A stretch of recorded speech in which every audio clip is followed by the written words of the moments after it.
Hey, what's up, everybody? Welcome back to Julius Caesar. We are in Act 2, which means we have gone through by far the hardest part of this play, which is Act 1, when they lay out the theme of the play, the strife and disunity in Rome, the fact that you had the plebeians, the townspeople who used to root for Pompey. They loved him, right? This guy brought them all sorts of money and wealth. And then Julius Caesar shows up and he kills Pompey and brings in even more money and wealth. And now the people of Rome are rooting for Caesar when they used to root for Pompey, which is very ironic. Shows how fickle they are. They change their minds so fast. Now, of course, we learned that there are still a bunch of senators in Rome who are still Pompey guys. Even though Pompey's dead, they're still Pompey supporters, and they are angry at Caesar. They're also worried that Caesar is going to try and become king. Now, specifically, who are we talking about? Cassius is by far the head of the conspiracy. He hates Caesar. He wants Caesar dead. He understands that in order to successfully kill Caesar, in order to get close to Caesar, and in order to not have the crowd come after him afterwards, that he has to get Brutus in the plan. Now, why does he need Brutus in this plan? Well, because Brutus is Mr. Rome, right? And everybody knows that about Brutus, that he only does what's for the good of Rome. He only does what's honorable and right in his opinion. So if Brutus goes and kills Caesar, then the people of Rome will be like, hey, wait a minute. If Brutus killed Caesar, if he was part of the plan, then it must have been for the good of Rome. I mean, he would never want to have killed his best friend, and he's not a killer. So it must have been for the good of Rome. So therefore, we don't have to kill the people who killed Caesar. Yay, we'll make them, the head senators, and we'll move forward from there. Now, of course, there's another person out there named Antony. That's Caesar's right-hand man, and we know that Antony is on his side, on Caesar's side, so they have to be very careful. Think about this. If you're going to go and kill Caesar, if you're Cassius and you're convincing Brutus to kill Caesar, well, should you kill Antony as well? That's an interesting question. We'll talk about that this act. Now, don't forget, how does Cassius try to get Brutus in the plan? And we know he's going to get Brutus in the plan. In fact, Act 3, Scene 1, the next act, they are going to kill Caesar. So how is he going to finally push Brutus off the edge? Because right now he's got Brutus right on the edge, on the fence. He doesn't know which way to go. In fact, he said, I'm going to go home and think about this tonight, whether or not we should kill Caesar or not. And Cassius had a great idea. He's going to give Cinna some handwritten, forged letters from the people of Rome that say, you know what, we love you, Brutus, and we are afraid of Caesar. We're afraid he's going to be king and take over us. So please help us. Please get rid of Caesar. Please stop him from his rise of power. And kill him. And guess what? Brutus is going to be dumb enough to believe these letters, even though they are not written by real Romans. They are handwritten and forged by Cassius and his friends. And rather than go to the source and ask some Romans himself, he decides to join the plot and kill Caesar. So that's where we are right now. Act 2, Scene 1. Brutus is in his home. It is the night of the night before they're going to kill Caesar. And he is deciding what he is going to do. Now, interesting. Before he reads those letters, what does he decide? Which side is he on? Let's find out. Let's go. So we have Scene 1, enter Brutus in his orchard. Brutus, what? Lucius, ho. I cannot, by the progress of the stars, give guess how near today. So that's just their way of telling us. Remember, on the stage in the 1500s, 1600s, they didn't have any special effects. So they didn't have like bright light or darkness or whatnot. All plays took place during the day with an open air, so sunlight would come in. So how do you let the audience know it's dark? You have to tell them so. And that's what Brutus is doing. And that's important because it tells us that it's the night that he should be figuring out what to do. I would it were my fault to sleep so soundly. When, Lucius? When? Awake, I say. What, Lucius? All right, so Lucius is Brutus's servant, either a servant or a slave, probably both. And Lucius is asleep. It's the middle of the night. Now, why isn't Brutus asleep? Why? Because he's brooding, right? He's thinking about what he is supposed to do. And I bet you if you're like, I'm a lot like Brutus. When I am very anxious about something, when I have a serious thing that I'm thinking about, I have a hard time sleeping. In fact, it's going to be very important for the rest of this play. I don't know if Brutus is ever going to sleep again in the rest of this play. And I'll tell you what, as we all know, if you don't get your proper sleep, you don't make the right decisions. You make mistakes. All right, so enter Lucius. Lucius, called you, my lord? Brutus, get me a taper in my study, Lucius. When it is lighted, come and call me here. I will, my lord. He exits. Okay, Brutus is now alone on stage. We talked about this before. In the last act, Cassius was alone on stage and he soliloquized. He gave his soliloquy. And a soliloquy is just a character giving their thoughts out to the audience. They're not talking directly to the audience, even though they are. They're talking to themselves. We're hearing their thoughts. And when you hear a person's thoughts in a soliloquy, you know they are true. They're not going to lie in their thoughts. Now, do sometimes people lie to themselves in their own thoughts? Sure. I'll write that essay. I'll study for that test, even though you know you're not going to. So we do. But in a soliloquy, no lies. We're hearing his true thoughts. So right now, Brutus is going to soliloquize. And what is he going to soliloquize about? Should I kill my buddy? Listen, it must be by his death. And for my part, I know no personal cause to spurn at him. But for the general, so that's interesting. He says, I know no personal cause to spurn at him. I've got no beef with Caesar. He's never done anything wrong to me. He says, but for the general. So if I kill him, I'm not going to be killing him for me. I'm going to be killing him for the good of Rome. He would be crowned. How that might change his nature, there's the question. It is the bright day that brings forth the adder, and that craves wary walking. Crown him that, and then I grant we put a sting in him that at his will he may do danger with. So he just said, I know Caesar to be a good guy, but if we give him the crown, which it sounds like it's going to happen today. Remember, we heard the senators were going to offer the crown to Caesar today, and we assume he's going to take it. Yesterday, he didn't take it from Antony, probably as a manipulative way to show the crowd that he doesn't want to be king. Hey, look, he doesn't want to be king. He didn't take it. But today, if all the senators offer him that crown, he's going to take it. And Brutus is worried about that. He's like, you know what? He's a good dude, but will he change if he becomes king? Will he become evil? Crown him that, and then I grant we put a sting in him that at his will he may do danger with. The abuse of greatness is when it disjoins remorse from power. And to speak truth of Caesar, I have not known when his affection swayed more than his reason. Oh, interesting. So he says, sometimes people, when they get power, they turn evil. And then he goes, you know what, though? I've known Caesar my whole life. And he's never been evil with his power. And does Caesar has more power than other people? Yeah, he rules. You know, he's a general. He has different armies and whatnot. Does he ever use those armies to do evil for Rome or Romans? And the answer is no. But it's a common proof that lowliness is young ambition's ladder, whereto the clamor upward turns his face. But when he attains the utmost round, he then turns the ladder his back. Looks in the clowns, scorning the base degrees by which he did descend. And then he says again, but I'm worried that if we give him this power and he rises up, he may forget to look down, and that power might get to his head. But he just said that hasn't happened before with Caesar. Let's continue. So Caesar may, then, lest he may prevent, and since the quarrel will bear no color for the thing he is, fashion it thus, that what he is, augmented, would run to these and these extremities, and therefore think him as a serpent's egg, which hatched would, as his kind, grow mischievous, and kill him in the shell. So more talk of him saying, you know what, I can't be sure that he'd be evil if he's king, but he might be. Now, guys and gals, do you kill somebody because they might do something wrong? Do you imprison somebody because they might do something illegal? The answer is no. Of course not. That's not fair. That's not honorable to kill somebody because they might be bad or because they might do something wrong. And to Lucius, the taper burneth in your closet, sir, searching the window for a flint. I found this paper thus sealed up, and I'm sure it did not land there when I went to bed. So Lucius comes back with the light and he says, dude, I found this letter in the window. It wasn't there 10 minutes ago. He gives him the letter. Now, we know what this letter is. It's a fake letter from Cassius. Listen, Brutus, get you to bed again. It is not day. Is not tomorrow, boy, the Ides of March? Lucius, I know not, sir.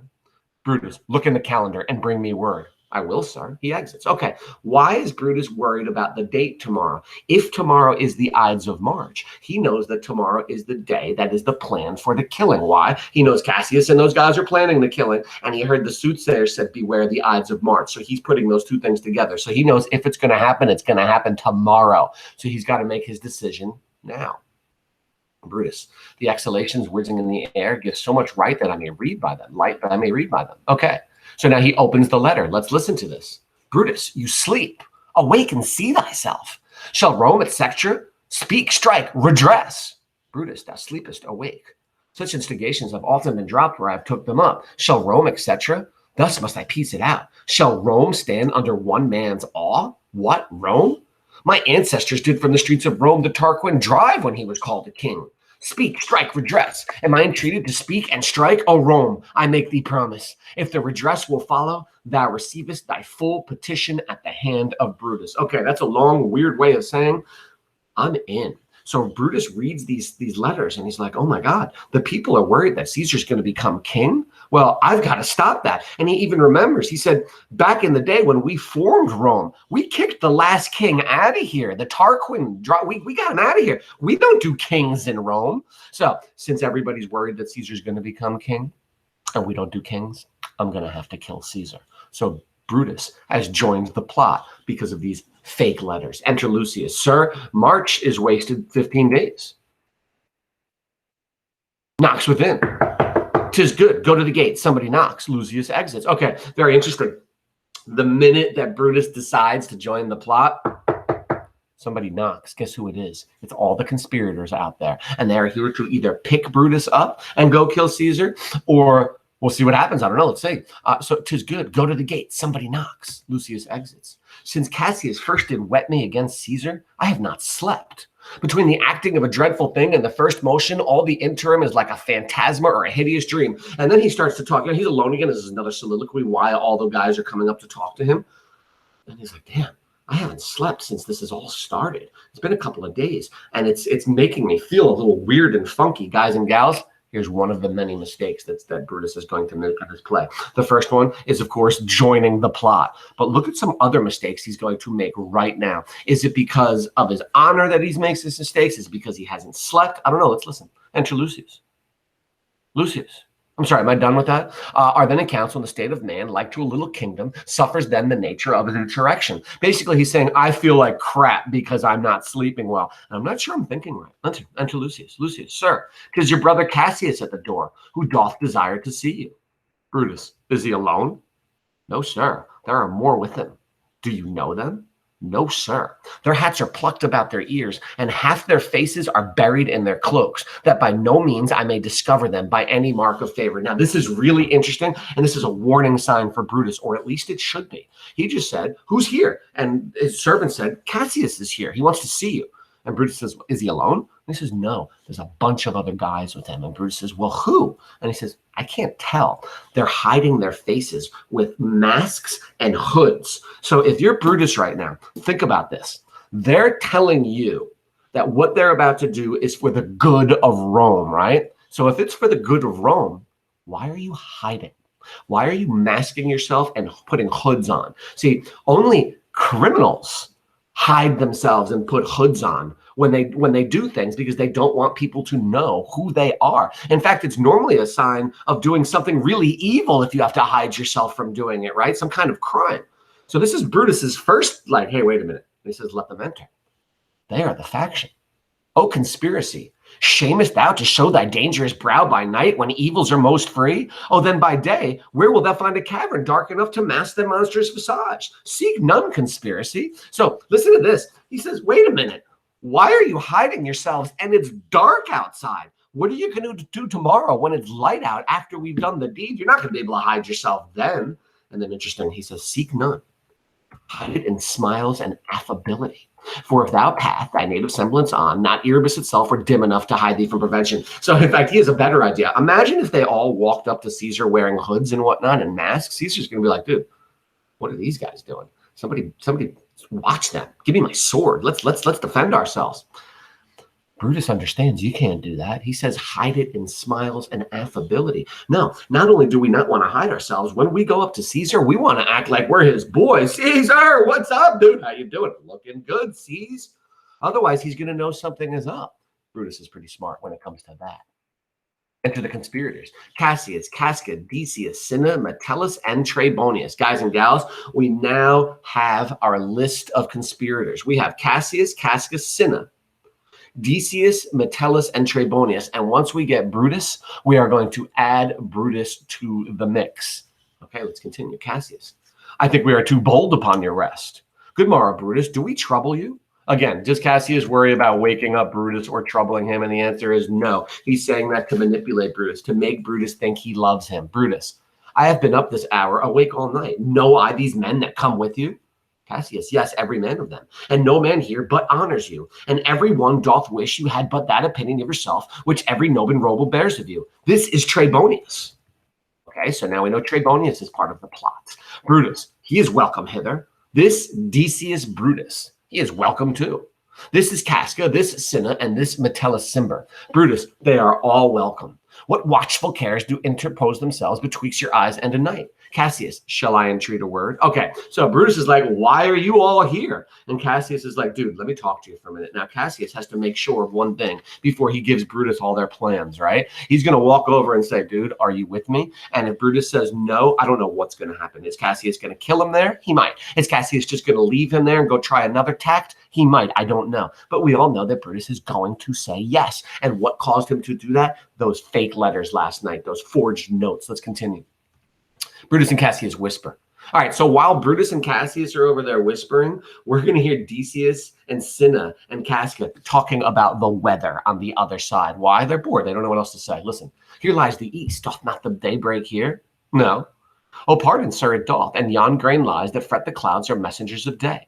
Casca, you shall confess that you are both deceived. Here, as I point my sword, the sun arises, which is a great way growing on the south, weighing the youthful season of the year. Some 2 months hence, up higher towards the north, he first presents his fire, and the high east stands as the capital directly here. All right, does it matter that these three knuckleheads are over here talking about the sun rising and whatnot? Not really. It's just another way of us knowing that the night is over. Remember, they don't have special effects. They don't have light and dark that they can use, like camera light or, like high, what do they call them? Spotlights and whatnot, pardon me.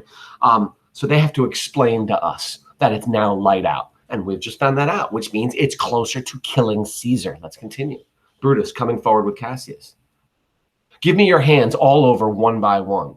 Cassius, and let us swear our resolution. All right, so Brutus comes back over. They had their conversation, and Brutus comes back over and he says, I want to shake everybody's hand. That's a way of letting us know that Brutus has said yes. He is joining these men. He wants to shake on it.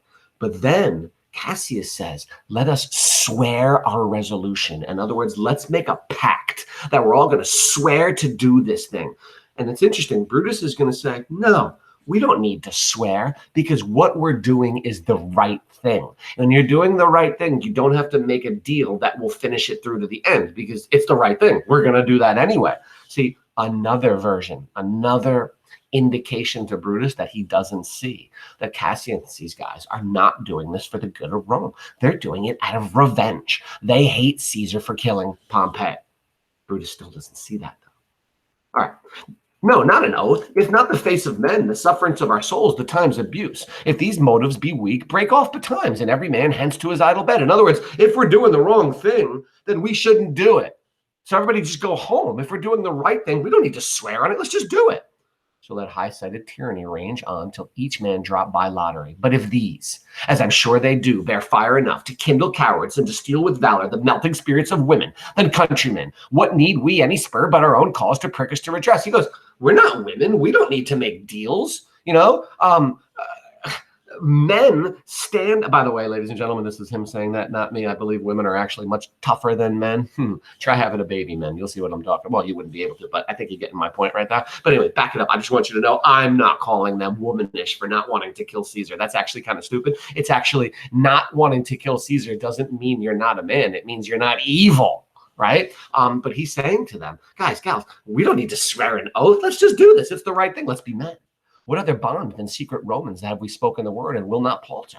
And what other oath and honesty to honesty engaged, that this shall be or we will fall for it? Swear priests and cowards and men cautelous, old feeble carrions, and such suffer souls that welcome wrongs. He said, guys, only evil people, bad people swear to things, right? And such suffering souls that welcome wrongs unto bad causes swear such creatures as men doubt. But do not stain the even virtue of our enterprise, nor the insuppressive mettle of our spirits, to think that our cause or our performance did need an oath, when every drop of blood that every Roman bears and nobly bears is guilty of a several bastardy if he do break the smallest particle of any promise that hath passed from him. Guys, we don't need to make a swear because it's the right thing to do, and you are a bad dude if you don't go to the end of this.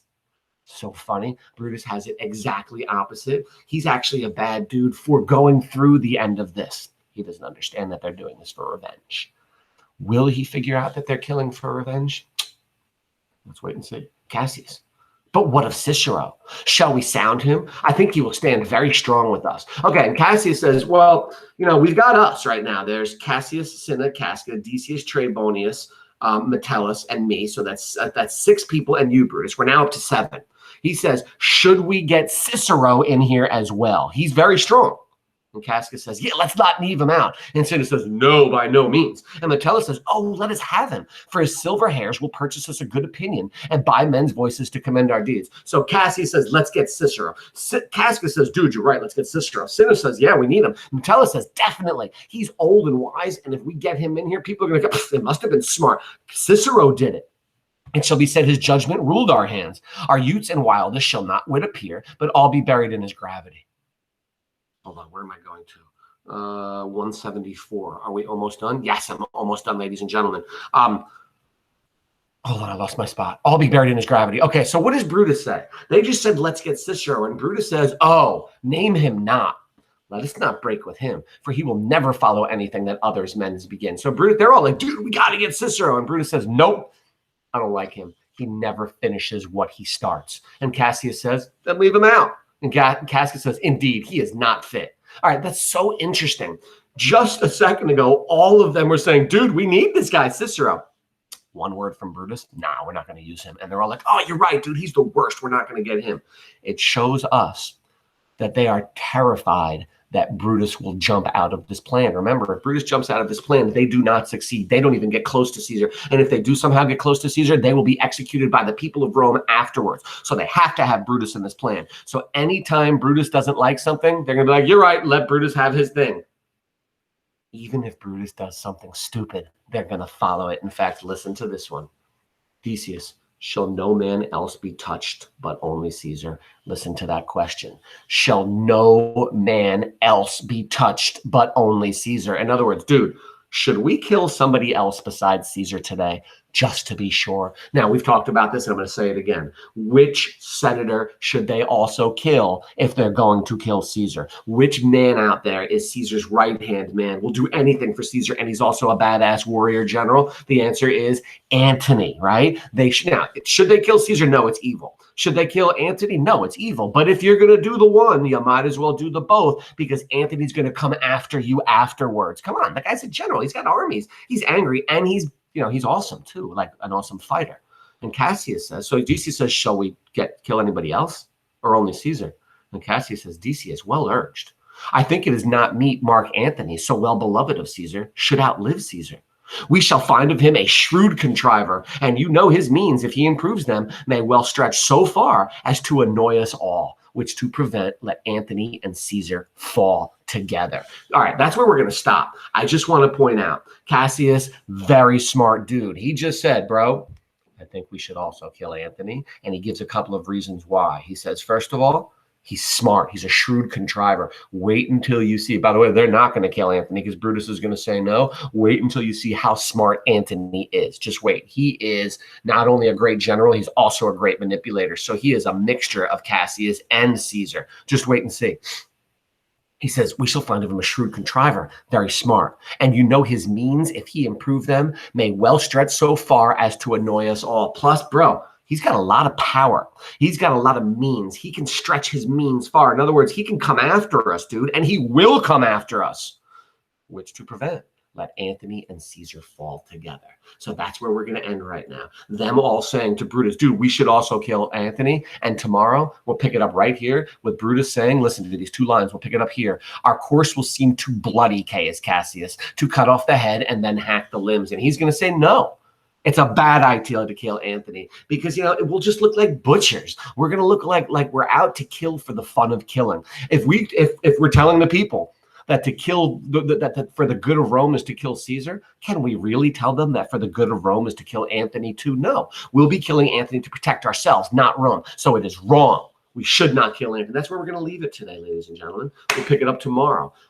They are going to continue to convince. Brutus is already in the plot. So the next part of this is them walking to the Actually, they're going to have to make their plan, how they're going to get close to Caesar and who's going to kill him and stab him first and all that. So we'll see that. Also, we're going to see Calpurnia trying to convince Caesar not to go to work. Remember, she was there and she heard the soothsayer say, beware the Ides of March. She also, I think she's heard all these rumors out there that something is going to go wrong today. Plus, she has another 2 reasons why Caesar shouldn't go to the capital. And we'll hear those when we get to it. Everybody. Fantastic job. Tomorrow, we will pick up scene 1 and continue from line 175. Have a great day, everybody. Thank you very much. Awesome job.